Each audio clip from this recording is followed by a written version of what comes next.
The promotion. Let's talk about that, actually. This insane kind of, not only are you an actor in a film, but partially you're also promoting, you know, a film like this. Is it grueling for you to kind of deal with all of these extra things that you have to kind of work with when on a film on this level, with the anticipation that it has? Yeah, I mean, it's like, it's a whole separate entity. I mean, it's a completely different job. But at the same time, it's nice in some ways, because you can, it's the only time you really analyze your own work after the fact. I mean, most of the time you do a movie, then, you know, that's that. It's very rarely in your head afterwards. And in a lot of ways, you kind of, you can appreciate the work that you're involved in, like, just by being asked about it. And especially when you can actually, when you really try and figure out how to answer questions, and you realize kind of what the film's about after you've done it. So that's quite interesting. Actually, I was going to ask, by talking about yourself consistently for this like period of time, does it help you with the performance? Like, would it like shine a light on something that, oh, maybe I never thought of that, and maybe when you can bring it to the next, you know, part that you're going to work on? In some ways, it does, and also.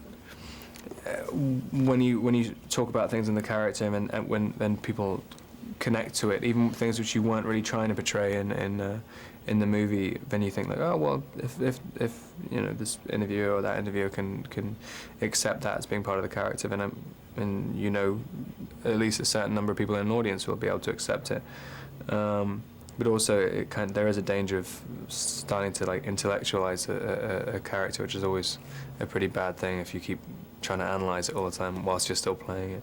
I was talking to Taylor, and there's this air of confidence that I was really surprised that he has, and he's quite young. And so, what is it? Do you feel that, has he always had this, or do you feel like he's like a sponge and he's watched how you guys dealt with the insanity, and so therefore he can, I don't know, he had a cheat sheet? You know? No, I think Taylor's pretty confident guy, and he's smart too. I mean, he's always been pretty comfortable, and I mean, I saw an interview with him the other day from when he was, I think, 10 or something, and he was still pretty on. He was giving advice to other kids who wanted to get into acting when he was 10 years old, 9 years old or something, and it's very succinct advice. No, I mean, I think it is kind of amazing, but the difference, I mean, he holds himself as an adult now, which is, I mean, when I was 17, I wasn't like that at all, and so it's very impressive. He also physically transforms, and so to watch a peer kind of buff up in this kind of intimidating way, was it weird on you to be like, you know, like, is it interesting to compare? Did you compare yourself to physically with what? Yeah, I mean, you definitely feel like, you know, it's kind of, but I guess it works for the character as well, being, you know, feeling inferior and stuff, but then having to kind of have this underlying superiority, like, which you have to kind of find, like, which I guess is, in a lot of ways, is the story behind you. I mean, he has to find, well, maybe not a superiority, but just, he finds it even hard to see himself as an equal to anyone. And so the final scene at the end, the reconciliation with Jacob, I mean, it's just really about Edward accepting that he's an equal, whereas Jacob's still thinking, like, you are not an equal to me at all.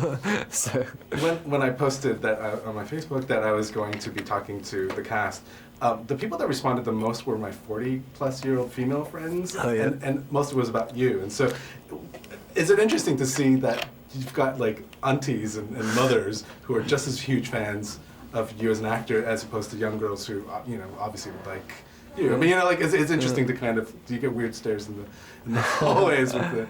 Well, I mean, like, an interviewer yesterday was saying, you know, she was probably in her 40s or something, and she was saying, you know, these films and the stories kind of make me feel like I'm 15 again, so, like, thank you very much for it. And I was like, that's a good enough reason to appreciate it. I'm like, it's all right. I'm glad I make you feel 15. We'll take it then. Because I wouldn't want to feel 15 for anything.